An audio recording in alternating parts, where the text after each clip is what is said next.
આપણે જે રાંદલમાં જે કહીએ છીએ ને, એ રાંદલમાંનું સાચું નામ શું ખબર છે? સંજ્ઞા દેવી. કેમ બે લોટા તેડવાના, કેમ ઘોડો જ ખૂંદવાનો રાંદલમાં? વિવસ્વાન સૂર્ય એમના પત્ની સંજ્ઞા દેવી અને એના ગર્ભવતી શ્રાદ્ધદેવ અને યમ અને યમીનું જોડલું પ્રગટ કર્યું. અને ત્યારે એ સંજ્ઞા દેવી આ વિવસ્વાન સૂર્યનું તેજ સહન ન કરી શક્યા. એટલા માટે એમને પોતાના પિતા પાસે ગયા અને કહે કે મારે તપ કરવું છે. એટલે મેરુ પર્વતની ઉત્તર દિશામાં ધનુષ આકારનો એક ત્યાં આખો એ પર્વત છે, જેને કુરુ લોક કહેવાય. ત્યાં માતાજી સંજ્ઞા દેવી ઘોડી બનીને તપ કરવા માટે ગયા છે.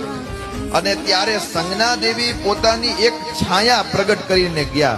એટલા માટે રાંદલના લોટા તેડીએ ત્યારે એક સંજ્ઞા દેવી અને બીજા છાયા દેવી, એ છાયામાંથી પુત્ર થયા શનેશ્ચર.